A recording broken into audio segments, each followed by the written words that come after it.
Bismillahirrahmanirrahim. Assalamualaikum warahmatullahi wabarakatuh.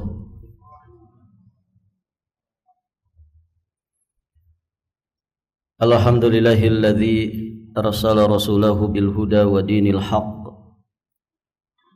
liyudhhirahu 'ala ad-dini kullih wa kafa billahi shahida.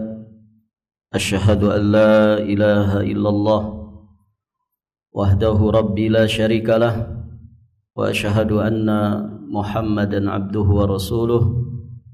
Qala Allah ta'ala fi kitabihil karim, ya ayyuhalladzina amanu taqullaha haqqa tuqatih wa la tamutunna illa wa antum muslimun, amma ba'd. Allahumma inna nas'aluka ilman nafi'an wa na'udzu bika min ilmin la yanfa'. Para hadirin, ikhwati fid din wa akhwat fillah, para jamaah sekalian yang semoga senantiasa dirahmati dan diberkahi Allah Subhanahu wa taala. Alhamdulillah, kita bersyukur kepada Allah. Pada malam hari ini kita sudah berada di tanggal 23. Betul? 23 dari bulan Rabiul Akhir 1447 Hijriah. Semakin dekat kita dengan bulan Ramadan. Semoga Allah sampaikan usia kita dengan bulan Ramadan. Amin Allahumma ya rabbal alamin. Baik para jamaah, kita akan melanjutkan pembacaan dan pembahasan risalah Tahdzibus Sirah An-Nabawiyah karya Al-Imam Abu Zakaria Yahya bin Sharaf An-Nawawi Asy-Syafi'i alaihi rahmatullah. Berikutnya muallif rahimahullahu taala mengatakan di sini di halaman 34. Al-Hakim Abu Ahmad mengatakan Abdullah, ayahnya Rasulullah sallallahu alaihi wasallam, meninggal saat Rasulullah berusia 28 bulan. Berarti setahun lebih 4 bulan. Nah, 2 tahun lebih 4 bulan. 28 bulan berarti 2 tahun lebih 4 bulan. Ada juga yang berpendapat saat Nabi berusia 9 bulan. Ada juga yang menyatakan saat Nabi berusia 7 bulan. Ada juga yang berpendapat saat Nabi berusia 2 bulan dari kelahiran. Bahkan juga ada yang mengatakan ayahnya Nabi itu meninggal saat beliau masih di dalam kandungan. Kemudian penta'liq dan juga pentakhrij dari risalah ini, Syekh Khalid bin Abdurrahman, beliau menyampaikan, lihat di footnote-nya, bahwa pendapat yang dipilih oleh jumhurul ulama, pendapat yang dipilih oleh mayoritas ulama, bahwa ayahnya Nabi, yakni Abdullah bin Abdul Muttalib, meninggal pada saat Nabi masih berada dalam kandungan ibunya. Jadi ayahnya itu meninggal saat Nabi masih di rahim ibunya. Baik, para jamaah yang dirahmati Allah, di antara ulama yang menguatkan pendapat ini adalah Syekhul Islam Imam Ibnu Qayyim Al-Jauziyah alaihi rahmatullah. Kemudian juga Imam Ibnu Katsir, Imam Adz-Dzahabi, Imam Ibnu Hajar, dan juga Imam Ibnul Jauzi. Dan inilah zahir apa yang nampak dari firman Allah Subhanahu wa taala di surat Ad-Duha ayat yang ke-6. Allah berfirman, alam yajidka yatiman fa'awa. Bukankah dia mendapatimu sebagai seorang yatim, lalu dia melindungimu. Dan tentu yatim yang paling dikasihani, yatim yang paling tinggi tingkatannya adalah yang ayahnya meninggal dunia saat masih berupa janin dalam perut ibunya. Jadi kalau ada anak itu yatim, masih dalam perut ibunya sudah yatim, maka anak ini yang paling layak untuk dikasihani, paling tinggi tingkatannya. Kenapa? Karena ketika lahir ke alam dunia sudah tidak punya bapak, kan begitu. Al-Hakim meriwayatkan dari Qais bin Makhramah, dari ayahnya, dari kakeknya, bahwa ayah Rasulullah sallallahu alaihi wasallam meninggal saat ibunya beliau sedang mengandungnya. Al-Hakim juga mengatakan pernyataan ini sahih sesuai dengan syarat Muslim. Baik, para jamaah yang dirahmati Allah. Dan ini yang tadi ya dipegang oleh jumhur ulama, bahwa Nabi SAW itu beliau ditinggal mati oleh ayahnya saat masih di kandungan ibunya. Baik, para jamaah yang dirahmati Allah. Istilah yatim, para jamaah yang dirahmati Allah, ini adalah istilah untuk anak kecil yang ditinggal mati oleh bapaknya. Anak kecil yang ditinggal mati oleh bapaknya. Karena tulang punggung dari kehidupan seseorang itu adalah bapaknya. Kalau bapaknya meninggal dunia dengan ibunya yang meninggal dunia, mana yang paling berat? Mana yang paling berat para jamaah bagi seorang anak? Meninggal bapaknya. Kenapa?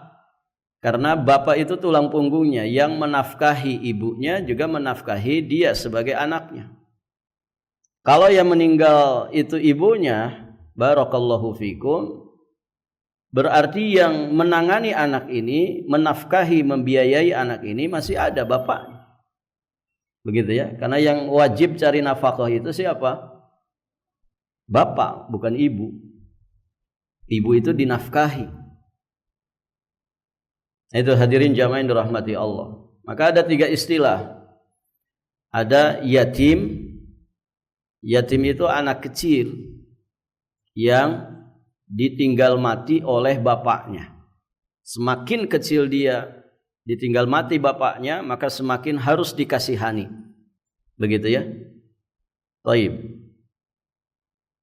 Kalau antum sudah dewasa, meninggal bapak antum, yatim bukan? Ustadz, anak yatim Ustadz, usianya kepala 5 gitu.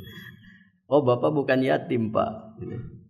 Iya, kan bapak saya meninggal dunia. Iya, tapi bapak udah dewasa gitu. Emang masih dibiayai bapaknya gitu. Kalau anak itu sudah akil balik, sudah dewasa, sudah mandiri, bapaknya meninggal dunia, ya tidak disebut ya yatim. Yatim itu anak kecil yang ditinggal mati bapaknya. Dia mesti disantuni. Kenapa? Karena tidak ada orang yang menafkahinya. Ibunya saja harus ibunya. Ibu dari anak yang bapaknya meninggal harus diapakan? Hah? Dinikahi. Siapa yang bilang dinikahi? Ibunya saja diperhatikan dalam Islam. Janda-janda itu, pengkafil janda itu Masya Allah fadilahnya besar. Pengkafil janda. Kenapa? Karena dia tidak punya suami yang menafkahinya. Antum kafil. Oh Masya Allah. Dikafil, dinikahi lagi. Nah itu para jamaah yang dirahmati Allah. Jadi ibunya juga anaknya itu dalam Islam sangat diperhatikan. Sehingga tidak ada lagi janda-janda terlantar. Tidak ada lagi yatim-yatim yang kemudian terlantar. Na'udzubillah. Ya, ada satu yayasan lembaga menampung anak-anak yang diterlantarkan oleh orang-orang tuanya. Na'udzubillah. Ya itulah manusia itu kalau sudah rusak kan begitu para jamaah. Dia lebih buas daripada binatang buas. Lebih rusak daripada binatang. Kalau bahasanya Quran, balhum adall, lebih sesat dari binatang-binatang buas, dari binatang-binatang ternak. Banyak anak-anak yang diterlantarkan orang tuanya. Baik para jamaah, padahal sebuas-buasnya singa tidak ada yang menelantarkan anaknya. Baik para jamaah yang dirahmati Allah. Nah itu yatim. Nah kalau yang meninggal itu ibunya saja, disebut apa? Orang kita nyebutnya piatu. Yang meninggal bapaknya itu disebut yatim. Yang meninggal ibunya saja, bapaknya masih hidup, disebut piatu dalam bahasa kita. Ya dalam istilah syariat disebut dengan al-aji atau ajiyah. Yang ditinggal mati ibunya saja. Tentu keadaannya lebih ringan daripada ditinggal mati bapak. Kenapa? Karena bapak masih bisa menafkahi. Bahkan bapak masih bisa nyari pengganti. Pengganti siapa Pak? Ibunya. Ya tidak? Kalau istri meninggal dunia, antum menjalani masa iddah enggak? Suami menjalani masa iddah tidak? Tidak ada. Tidak ada masa iddah bagi suami. Jadi hari ini istrinya meninggal, besok kawin lagi boleh? Boleh tidak? Boleh tidak ikhwan? Boleh, tapi apa kata dunia? Tega banget ya. Kuburan istrinya belum kering katanya gitu. Tapi dalam syariat boleh, karena nggak ada masa iddah. Baik para jamaah, berarti persiapannya sudah panjang kan begitu. Nah itu namanya latim, namanya al-aji atau ajiyah. Nah ada yang meninggal dua-duanya, bapaknya meninggal, ibunya meninggal. Nah itu disebut dengan latim, pakai to. Jadi ada yatim, ada latim. Orang kita nyebutnya yatim piatu. Yatim piatu berarti dia ditinggal mati oleh bapak dan ibunya. Baik, para hadirin jamaah yang dirahmati Allah. Nah, Rasulullah sallallahu alaihi wasallam berdasarkan pendapat jumhur ulama yang dikuatkan oleh para ulama yang lainnya, ketika masih di kandungan ibunya, beliau sudah yatim. Dan nanti hadirin jamaah yang dirahmati Allah, ibunya pun meninggal dunia saat beliau masih kecil sekali. Nanti akan ada penjelasannya, usia 6 tahun.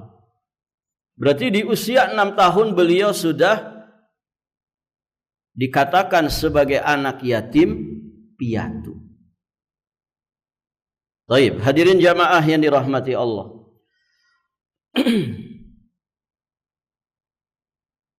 Berikutnya,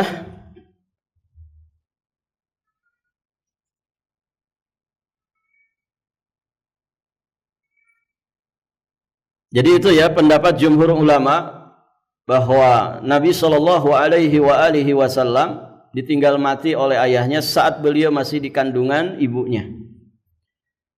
Ayahnya meninggal di Madinah.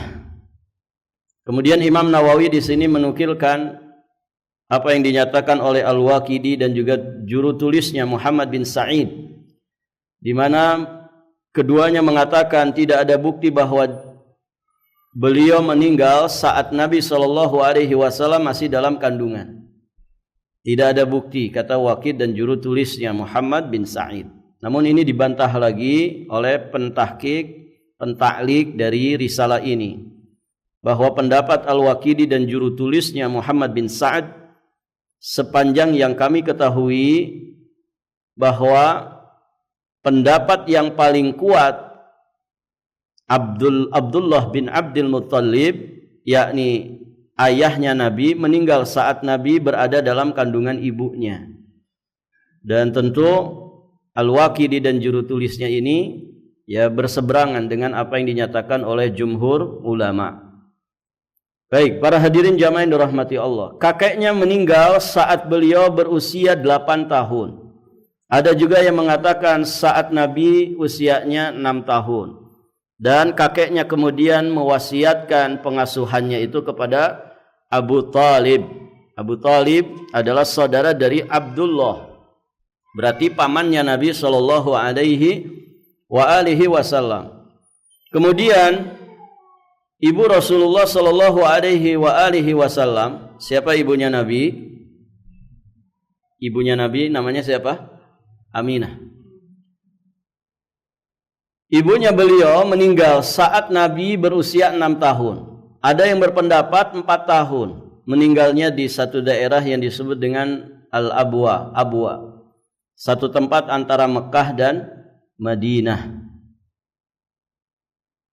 Dikisahkan di sini saat beliau itu pulang dari Madinah ke Mekah setelah mengunjungi paman-paman dari ayahnya Rasulullah Shallallahu Alaihi Wasallam dari pihak ibu, yakni di Bani Adi bin Najjar. Nabi Shallallahu Alaihi Wasallam diutus sebagai Rasul kepada manusia seluruhnya saat beliau berusia 40 tahun. Ada yang menyatakan 40 tahun lebih sehari. Baik, para jamaah yang dirahmati Allah.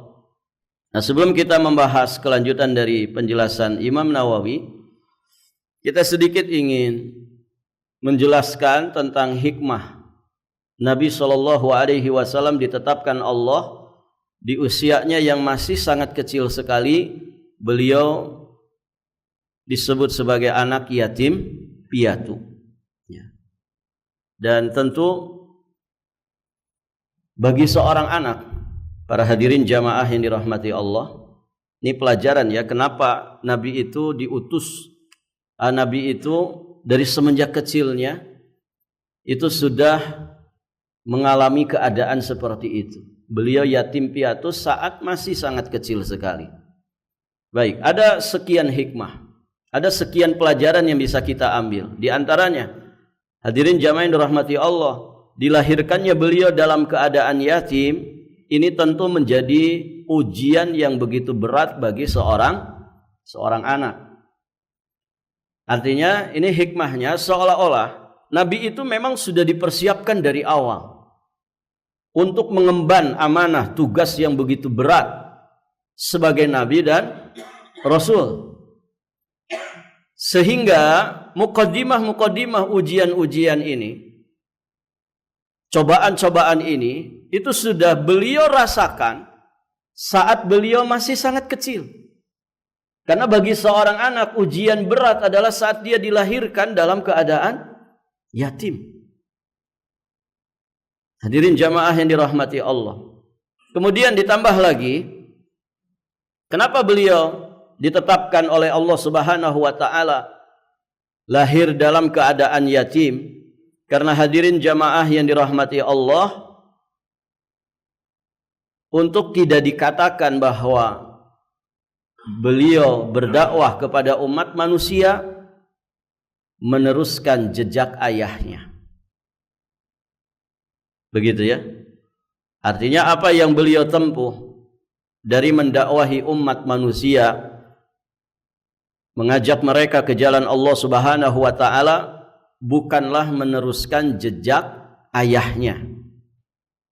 Hadirin jamaah yang dirahmati Allah. Artinya apa? Allah Subhanahu wa taala yang langsung mengutus dan mengamanahi beliau untuk mengemban amanah risalah. Dan hadirin jamaah yang dirahmati Allah, hikmah yang lain yang dijelaskan oleh para ulama bahwa beliau lahir dalam keadaan yatim dalam rangka supaya beliau itu menjadikan beliau itu lebih respon terhadap apa? Dengan nilai-nilai kemanusiaan. Karena beliau dari semenjak kecil sudah yatim. Allah kondisikan seperti ini di antara hikmahnya supaya beliau itu lebih respon dengan nilai-nilai kemanusiaan. Mengapa demikian?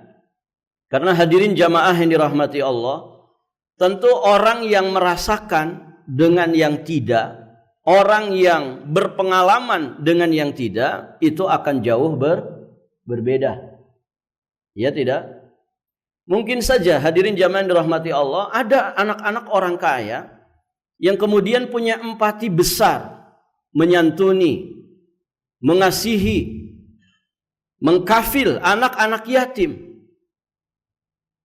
Namun hadirin jamaah yang dirahmati Allah, tentu akan berbeda rasanya, jauh lebih punya kualitas yang begitu besar, lebih merasakan dan lebih dia menyelami bagaimana rasa perihnya keadaan anak-anak yatim ini, ketika yang menyantuni ini juga adalah dulunya anak yatim, merasakan itu pada dirinya sendiri. Kalau orang-orang yang memang punya kemampuan, ketika dia menyantuni anak-anak yatim, barakallahu fiikum, dia dermawan, iya, dia mengkafil anak yatim, iya. Tapi bagaimana menyelami perasaan anak yatim ini? Tentu orang-orang yang menyantuninya dalam keadaan dia pun merasakan, mengalaminya, ini jauh lebih dalam lagi. Dan hadirin jamaah yang dirahmati Allah, disinilah hikmahnya. Ya, seperti misalkan gini, ada orang menguasai yang namanya fikih ta'adud. Fikih tentang apa? Ta'adud itu apa para jamaah? Sudah pada hatam kan? Fikih ta'adud, fikih poligami, gitu ya. Mungkin ada sekian dai atau ustadz yang menguasai fikih ini, gitu ya. Barakallahu fikum. Ketika disuruh menyampaikan materi ini, mungkin banyak yang bisa menyampaikan. Tapi di antara sekian banyak yang menyampaikan ini, kira-kira mana yang lebih mendalam? Mana yang lebih mendalam? Yang sudah berpengalaman dan mempraktekkan. Paham maksudnya? Paham maksudnya? Dia kalau kemudian menyampaikan itu lebih menjiwai. Kenapa? Karena dia sudah mempraktekkan. Oh, istrinya 4. Ustadz ini istrinya 4 misalkan. Suluk-beluk, problematika, kemelut. Ya. Dari yang namanya poligami ini sudah pernah dia rasakan. Tapi yang ustadz, yang istrinya 1, hanya 1 atau baru 1, mungkin mampu menyampaikan permasalahan itu, tapi dia nggak pernah merasakan. Mana yang lebih mendalam para jamaah? Tentu yang merasakan, yang mengalaminya, berpengalaman, ya kan? Berpengalaman. Nah demikian. Dalam urusan dunia juga kan begitu. Saya pernah di satu lokasi migas ya. Ada senior di lokasi itu, di set itu, cerita karena ternyata satu daerah gitu ya, orang Jawa Barat. Beliau senior di situ. Ustadz, anak buah saya itu rata-rata S2. Apa kalau jurusan minyak itu, Pak? Ya pokoknya jurusan migas lah. Beliaunya cuman SMA, STM. Lulusan SMA. Anak buahnya S2 semua. Rata-rata S2. Secara teori ya mereka menguasai. Tapi praktek di lapangan siapa yang senior? Ya si bapak ini. Beliau puluhan tahun kerja di lokasi itu. Memahami seluk-beluk ketika terjadi trouble, apa yang mesti dilakukan? Bagaimana kemudian melangkah untuk menyelesaikan problem di lapangan. Itu beliau cerita, ini anak-anak S2 ini, anak buah saya. Itu kalau terjadi trouble di lapangan, tetap saja nelpon saya. Bingung mereka. Nah begitu para jamaah. Artinya orang berpengalaman itu berbeda. Ada muatan-muatan yang lebih dalam. Ya. Ketika orang itu berpengalaman, sudah mempraktekkan. Nah pun demikian, Rasulullah itu, makanya Masya Allah para jamaah, hadis-hadis Rasulullah tentang fadilah menyantuni anak-anak yatim, mengkafil anak yatim itu luar biasa. Sampai beliau mengatakan, ana wa kafilul yatim hakadha. saya dan pengkafil anak yatim itu seperti ini di surga Allah nanti. Ya, dengan berisyarat, ya beliau merenggangkan telunjuknya dengan jari tengahnya. Dan beliau merasakan sendiri dari kecil. Barakallahu fiikum. Kemudian hadirin jamaah yang dirahmati Allah. Nabi dari semenjak kecil karena sosok ayah beliau tidak mendapatkan, berarti beliau dibersamai oleh ibunya. Tadi disebutkan ada yang mengatakan 6 tahun, dan itu yang masyhur di dalam sirah. 6 tahun dibersamai oleh ibunya. Di sini ada pelajaran bagaimana pentingnya peran sosok seorang ibu di dalam mendidik anak. Artinya peran ibu di dalam mendidik anak ini begitu besar. Dan kita sama-sama mengetahui bagaimana para nabi dan rasul sebagian mereka mendapatkan peran yang lebih dari ibunya. Kita mengenal Nabiullah Ismail alaihi salam, begitu ya, yang sempat ditinggalkan oleh Nabi Ibrahim. Kemudian Nabiullah Musa alaihi salam, ya, dengan segala kisahnya. Kemudian Nabi Isa bin Maryam, ya, alaihi salam, juga mendapatkan sosok ibu yang lebih dominan pada diri mereka. Dan demikian pula Rasulullah sallallahu alaihi wasallam, beliau ditakdirkan menjadi yatim, ya, tidak memiliki sosok ayah, ya, saat lahir ke alam dunia, karena memang Allah Subhanahu wa taala yang langsung akan mentarbiyahnya, mendidiknya. Demikian hadirin jamaah yang dirahmati Allah. Dan tentu hikmah yang lain, takdir Allah yang menetapkan Nabi itu lahir sebagai anak yatim, tentu ini menjadi tasliyah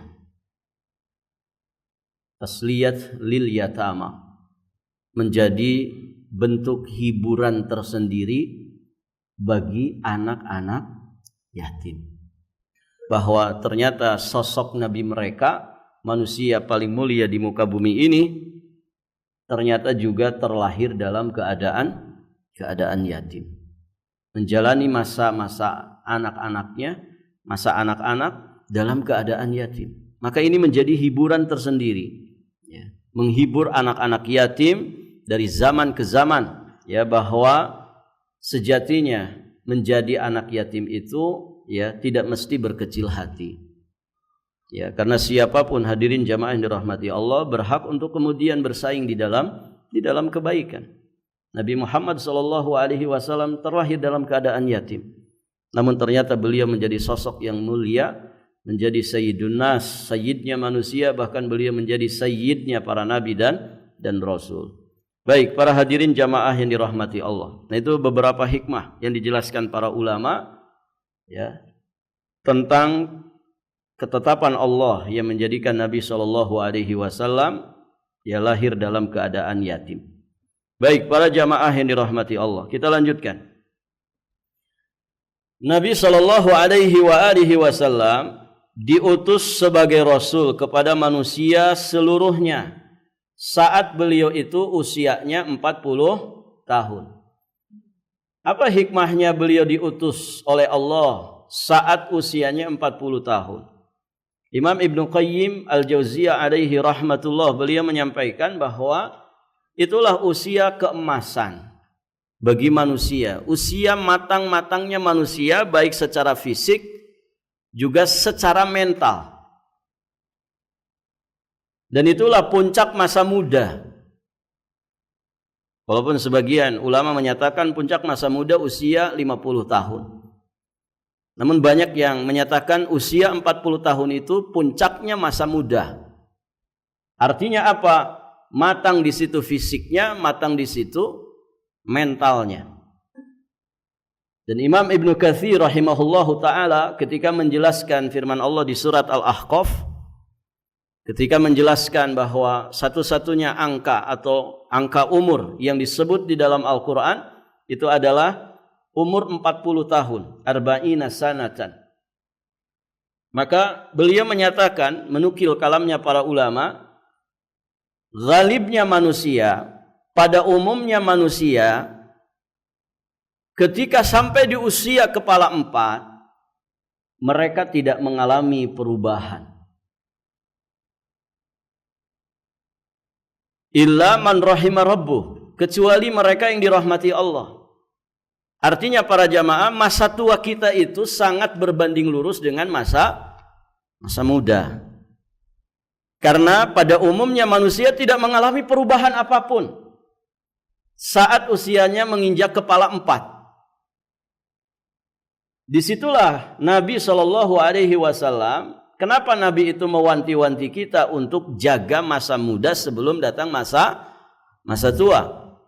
Iktanim khamsan qabla khamsin, jaga 5 sebelum datang 5 yang lainnya. Salah satu di antara 5 itu syababaka qabla haramika, jaga masa mudamu sebelum datang masa tua. Artinya masa muda ini dijaga untuk terus tumbuh berkembang di dalam ketaatan dan kebaikan, supaya masa muda kita itu yang dalam proses perkembangan itu nanti bermanfaat di masa tua kita. Jadi jangan kaget kalau kemudian orang sudah di masa tua masih berat ibadah. Ya itulah cerminan masa mudanya. Hadirin jamaah yang dirahmati Allah, semoga Allah merahmati kita, ya terutama yang sudah di usia tua, untuk kemudian merubah diri. Kan banyak Pak, orang sudah tua, ya karakter ibadahnya nggak tumbuh, masih susah sholat, ada rumah dekat masjid, nggak ada ketertarikan sedikit pun datang ke masjid, ya kan? Bahkan toaknya masjid itu semua menghadap ke rumahnya, nggak ngefek. Ada kan Pak, usia kepala 4 masih belum sadar sholat. Anak kita itu usia 10 tahun belum mau sholat. Kata Nabi boleh pukul. Orang tuanya boleh memukul, pukulan pendidikan. Nah kalau kepala 4 belum mau sholat, diapain tuh? Enaknya dirujak gitu. Nah itu para jamaah yang dirahmati Allah. Banyak orang yang di masa tuanya begitu. Dan ini perhatikan ya, masa muda itu ternyata ngefek ke masa tua. Begitu para jamaah. Dan banyak kasus kisah nyata. Saya sering ceritakan, ada ustadz kita rahimahullahu ta'ala pernah cerita, dan kita mendengar cerita. Suatu ketika beliau di ruang ICU mendampingi keluarganya. Ada yang di ruang ICU juga teriak-teriak Pak, ya. Kakek-kakek teriak-teriak, orang tua, sudah tua. Dan teriakannya itu teriakan yang tidak enak didengar. Nama-nama binatang tuh keluar semua. Ketika teriak-teriak itu, keluarganya ada di situ. Karena beliau seorang ustadz, beliau dampingi, beliau kunjungi itu. Kenapa bapak kalian ini? Ustadz, memang bapak kita itu begitu modelnya. Dulu masih kami kecil saja, emosian, dan sekalinya emosi, kebun binatang tuh keluar semua. Anjing lo, monyet lo, babi lo. Begitu padanya. Dia muncul di masa tuanya, bahkan di detik-detik kematiannya. Na'udzubillah. Maka perhatikan di masa muda. Kalau kita punya perjalanan yang buruk di masa muda kita ini, di masa muda, dan walhamdulillah Allah kemudian menakdirkan kita sebagai orang yang bisa berubah di masa tua, dan itu perjuangan berat. Maka tolong jangan kemudian tularkan kesalahan perjalanan kita itu kepada anak-anak kita. Sebagian orang tua kan begitu, masih anak-anak, biarin dengan masa mudanya. Ya jangan. Kalau sudah tahu masa muda itu keliru, salah jalan, ya harusnya orang tua berkewajiban meluruskan kembali anak-anak supaya kembali di jalan yang benar. Jangan kemudian dibiarkan. Karena kalau ada pembiaran, ya begitulah nanti cerminan dia di masa tua. Nah itu para jamaah yang dirahmati Allah Subhanahu wa taala. Makanya Nabi diangkat diutus oleh Allah di usia 40 tahun. Ada yang menyatakan 40 tahun lebih sehari. Ada juga yang berpendapat para jamaah yang dirahmati Allah 40 tahun lebih 6 bulan. Ya, 40 tahun lebih 6 bulan. Baik. Beliau bermukim di Mekah setelah kenabian selama 13 tahun. Berarti sampai usia 53 tahun beliau ada di Mekah. 13 tahun fase Mekah. Wahyu Allah, Al-Quran yang turun saat Nabi di Mekah, maka disebut ayat-ayat Makkiyah, surat-surat Makkiyah. Taib. Kemudian setelah itu beliau berhijrah ke Madinah dan bermukim di sana selama 10 tahun. Dan itu tanpa perselisihan di kalangan para ulama.